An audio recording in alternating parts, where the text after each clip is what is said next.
A new attitude and a new altitude. I'm Joe Downs for the Thunderbolts Report. After a season of struggle and ultimately disappointment, the winds of change blew through the Evansville Thunderbolts franchise this past offseason, leading to a new head coach, a new roster, which is yet to be determined, and a new general manager. The new GM is Patrick Kelly, with more than a quarter century of experience in the minor league sports game, and he is looking to bring a new vision of positivity to this franchise. We got a chance to catch up with him and a few of his underlings in the front office to get a sense of where things stand right now with the season almost upon us. Direction. That's the first thing that the franchise needed. One of the things that I noticed was a lot of people not sure what to do, when to do it, or how to do it. So we had to get back to the basics. Find out where our problems were, acknowledge what our problems were, accept responsibility for self-inflicted wounds, and fix them. Fans have always been here. We just needed to figure out a way to stop hurting our own franchise, do the right things at the right time. What has this offseason been like? Chaos, to be perfectly honest, but it's something that we're all looking forward to see just how much we can improve and make a better hockey product in Evansville. I came in at probably the worst, most chaotic time of it all back in February. We want to be better. We want to perform better on the ice, and we want to have a better product for Evansville. Oh, you can definitely see that the team we have right now gels. And I think we have a solid core. We have a team of people who actually want to make this succeed.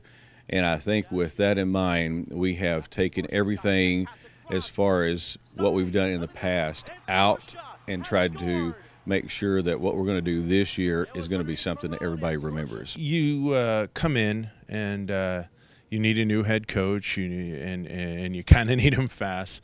What went into the thought process behind getting coach? Pedigree. That was the first and foremost thing that was on everybody's mind.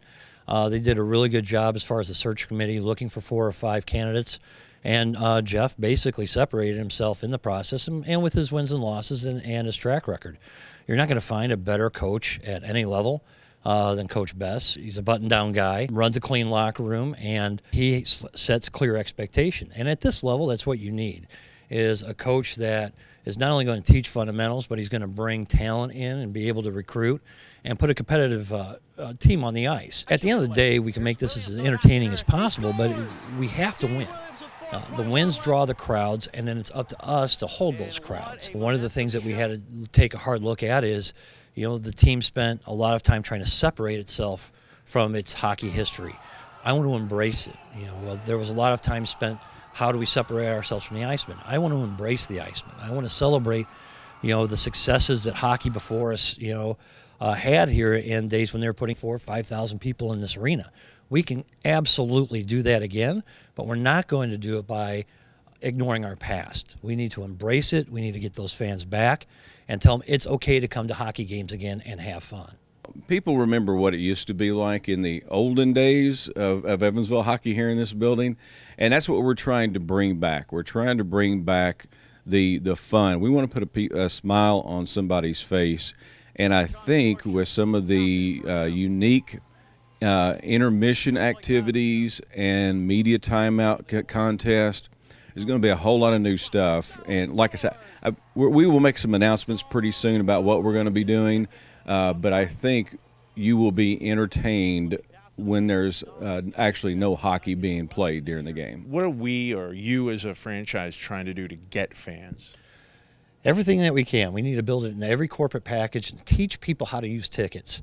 A lot of the corporate people I've met with in our partnerships didn't realize, what kind of offerings we had as groups or how they could use season tickets.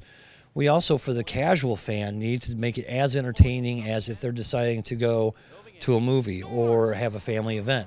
When they come in, we know people are sometimes living paycheck to paycheck. Buying hockey tickets is a big purchase for an entire family. So we want to make sure that when they come here, they feel the value, that they're having fun, that they're being involved. We've got to integrate them into part of the game, make them loud, make the opposing teams not want to come into our house and play. So when they have that feel that they have the ownership of a team that's theirs on the ice and we're winning, and everybody's loud and the excitement, it just grows, and then they tell a few more friends.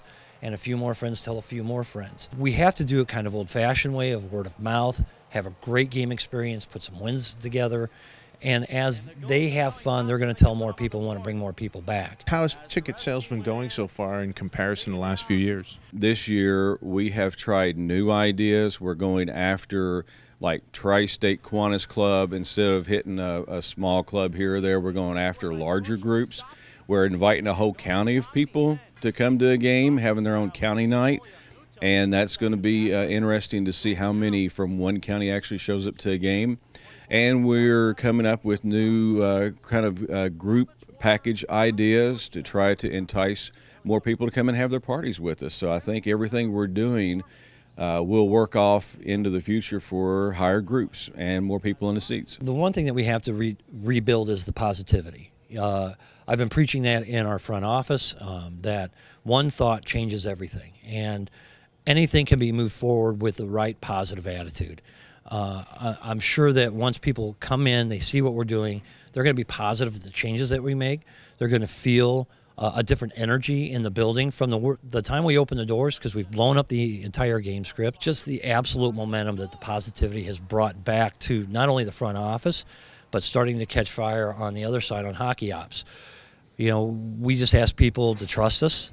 I've been doing this a long time. I know what I'm doing. And, you know, we want that positivity to spill out into the entire season and make it an experience not only for our team but for our partnerships as well. If our fans are happy, our partners will be happy too, because they'll be utilized by our fans. It's kind of the circle of life. When I first came in, it was like, oh God, we're losing, and it's just the morale was just so low. But now we've got a great team. We all work hard, and it's going to be a great season. No one's going to be disappointed. There's going to be so many fun things on the ice, things that have been blowing my mind in the office. So many ideas flowing. So it's going to be a great season. We've got great momentum. I'm still taking new phone calls for new partnerships. People are hearing and feeling the change within the organization itself. We have to, you know, use our own blowhorn, so to speak, to get the word out. And it's catching fire. You know, people who haven't been partners in years are calling us back. Season ticket holders are expanding their seats. We're ahead of our group sales. So I can feel the momentum. The true test will be on the 19th when we open up the doors for the first time. And I'm a little nervous about that. But I feel that we'll be just as competitive on the ice and off the ice. You're going to see an improved product. You're going to be entertained. And if you come, we'll make you a fan. So with just 3 weeks until training camp opens here at the Ford Center and a little over a month before it all begins here with the home opener, the positivity and momentum are flowing through this franchise. Now you can get tickets right now by calling 812-422-BOLT today here at the Ford Center. For the Thunderbolts Report, I'm Joe Downs.